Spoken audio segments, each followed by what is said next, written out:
فاسق، اور فاسق وہ ہے نہ اس کی نماز ہے، نہ اس کی اذان ہے، اور نہ اس کی گواہی شریعت میں ہے، اور نہ اس کی بخشش ہے۔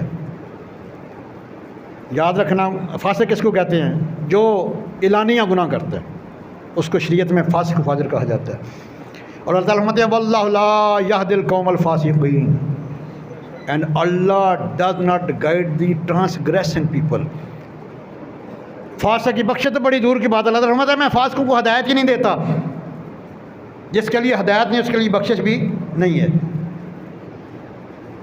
اللہ اکبر کبیرہ۔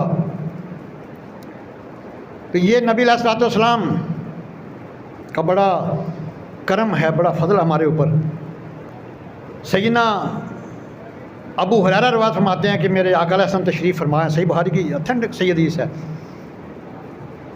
تو سرکار نے فرمایا کہ میرے غلاموں، جو بھی صاحب نصاب ہے تم میں سے، صاحب استطاعت ہے، اس کے اوپر زندگی میں ایک بار اللہ تعالیٰ کے گھر کا حج فرض ہے۔ کتنی بار؟ ایک بار۔ ایک صاحب نے عرض کیا حضور کیا ہر سال فرض ہے؟ سرکار خاموش رہے۔ پھر عرض کیا حضور کیا ہر سال حج فرض ہے؟ سرکار پھر خاموش رہے۔ تیسری سال پھر عرض کیا حضور کیا ہر سال فرض ہے؟ میرے آقا کریم خاموش رہے۔ بعد میں میرے آقا کریم نے فرمایا لو قلت نعم لواجبت۔ یہ ہے اختیار مصطفیٰ۔ اور ڈاکٹر نے لایا کہتا نہیں یہ اختیار کو نہیں، نبی ہے جس کا نام محمد ہے، کسی یہ اختیار نہیں، یہ اختیار مصطفیٰ ہے۔ میں کہ لو قلت نعم لواجبت، خدا کی قسم اگر میں ہاں کہہ دیتا تو ہر سال حج فرض ہو جاتا۔ یہ صحیح بخاری کے ٹھنڈک حدیث ہے۔ لو قلت نعم لواجبت، اگر میں ہاں کہہ دیتا، جیسے اس نے پوچھا کہ ہر سال میں ہاں کہہ دیتا، نعم کہہ دیتا، یس کہہ دیتا، تو ہر سال حج فرض ہو جاتا۔ تو پتہ چل گیا شریعت جو ہے وہ میرے آقا کی اداؤں کا نام ہے۔ اس لیے میں تو برملا کہتا ہوں، ان کو بھی دعوت فکر دیتا ہوں بدبختوں کو کہ تیرے منہ جڑی گل نکلے او تیرے، دلیل قرآن حدیث شرم راضا، تیرے منہ جڑی گل نکلے او تیرے، جڑا تو اشارہ کریں او ہو تقدیر۔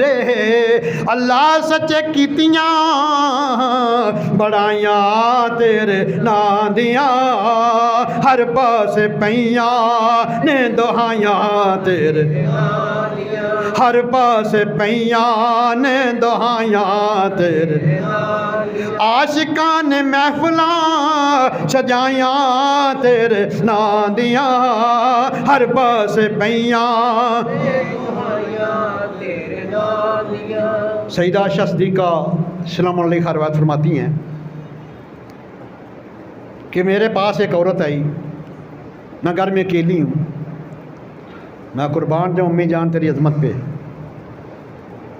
امی جان کا جو حجرہ ہے وہ گنبد خضرا بنا ہے، یہ امی جان کا حجرہ ہے جو گنبد خضرا بنا ہے۔ میں گھر میں اکیلی ہوں، دروازے پہ دستک ہوئی، میں نے دیکھا ایک عورت ہے، دونوں انگلیوں کے ساتھ اس کی دو بچیاں ہیں۔ کہا کہ کچھ کھانے کو چاہیے، بچیاں بھوکی ہیں۔ امی جان فرماتے ہیں میرے پاس ایک ہی کھجور تھی، میں نے وہ دے دی۔ اس نے کھجور کے دو حصے کیے، دونوں بچیوں کو آدھی آدھی کھجور دے دی، خود بھی بھوکی ہے۔ سیدہ فرماتی جب میرے آقا علیہ السلام تشریف لائے نا تو میں نے یہ واقعہ سنایا تو سرکار نے فرمایا کہ جس نے دو بچیوں کی پرورش، جس کے اوپر آ گئی، اس نے اچھے طریقے کی پرورش کی، یہ بچیاں اس کو جہنم میں نہیں جانے دیں گی، پردہ بن جائیں گی، آڑ بن جائیں گی۔ بچیاں جہنم میں جانے کے لیے پردہ بن جائیں گی، آڑ بن جائیں گی۔ اور یاد رکھنا میں نے والدین کے 6 فرض بتائے ہیں، جو والدین کے فرض ہیں اولاد کے حقوق ہیں۔ پہلا، ان کی بیٹا یا بیٹی کی پیدائش کے اوپر خوشی کرنا۔ دوسرا، دائیں کان میں اذان بائیں میں تکبیر کہنا۔ تیسرا، کسی اچھے نیکوکار سے گڈی دلوانا۔ چوتھا، نام بھی اچھا رکھنا۔ اور پانچواں، 7ویں دن اگر صاحب حیثیت ہے تو سنت عقیقہ ادا کرنا۔ اور چھٹا، 7ویں دن اس کے ختنے کرانا بیٹے کے۔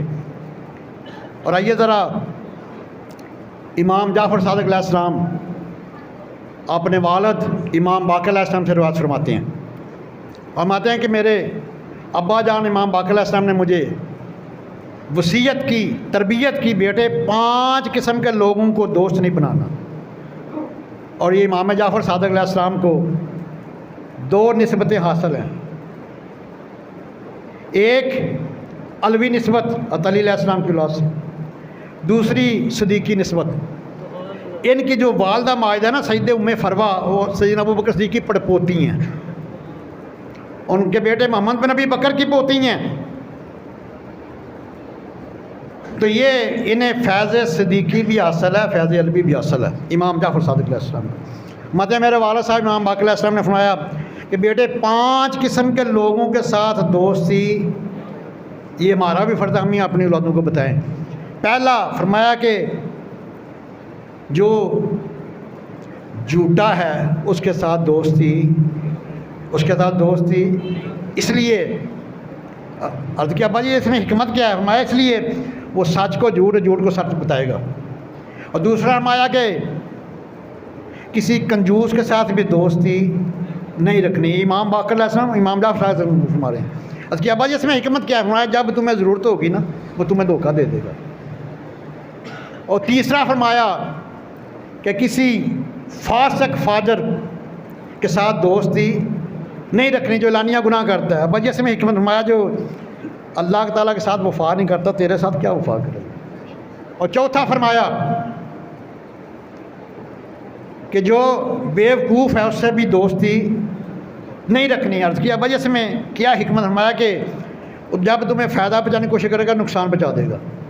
اور 5 میں فرمایا جو رشتوں کو توڑنے والا ہے، قطع رحمی کرنے والا، اس کو بھی دوست نہیں بنانا۔ عرض کیا ابا جی حکمت فرمایا کہ جو اپنوں کا نہیں بنا تیرا کیسے بنے گا؟ نعرہ تکبیر، نعرہ رسالت، نعرہ حیدری، نعرہ حیدری، خدمت و شان مصطفیٰ، علماء اہل سنت۔ بھائی وقت اپنے دامن میں وسعت نہیں رکھتا۔ اولاد کی تربیت کے موضوع کے اوپر گفتگو کر رہا تھا۔ آپ کے سامنے میں نے 28واں پارہ سورہ تحریم کی آیت نمبر 6 تلاوت کرنے کا شرف حاصل کیا۔ 3 حکم ایسے میں یا ایھا الذین آمنو، اولاد کی تربیت کا حکم ایمان والوں کے، بے ایمانوں کو نہیں دیا۔ اے ایمان والو او انفسکم واہلیکم نارا، اپنے آپ کو اور اپنی اولادوں کو جہنم کی آگ سے بچا لو۔ نارم وقودھا الناس والحجارہ، وہ جہنم جس میں لکڑیاں نہیں ہوں گی، کوئلہ نہیں ہوگا، گیس نہیں ہوگی، جس کا ایندھن انسان اور پتھر ہوں گے۔ O believers save yourselves and your families from a fire whose fuel are men and stones, اے ایمان والو اپنے آپ کو اور اپنی اولادوں کو جہنم کی آگ سے بچا لو جس کا ایندھن انسان اور پتھر ہوں گے۔ اگر آپ نے اولاد کی تربیت صحیح کر دی، ہر برائی سے روکا، پھر وہ گناہ کرے گی تو قیامت والے دن وہ خود جواب دے گی، آپ سے نہیں پوچھا جائے گا۔ ہاں اگر آپ نے دینی تربیت نہیں کی، اچھائی برائی کا نہیں بتایا، پھر قیامت والے دن گناہ گار اولاد یہ ذمہ داری اپنے والدین کے اوپر ڈالے گی اور والدین کو اس کی سزا بھگتنا پڑے گی۔ دعا ہے کہ اللہ سبحانہ ہمیں جیسے میرے آقا کریم نے فرمایا ہے اسی طرح اپنے اولادوں کی تربیت کرنے والا بنائے۔ کیوں بھائی؟ وعدہ کر لو، ہاتھ اٹھا کے علی بابا وعدہ کرو، کوئی پتہ نہیں موت کا فرشتہ کب آ جائے۔ یا رب مصطفیٰ استقامت کی دولت عطا فرما، وعدہ کر لیا ایک نیکی تو بھی آپ کے نامہ مال میں درج ہوگی ہے۔ آمین ثم آمین وما علیہ الا البلاغ۔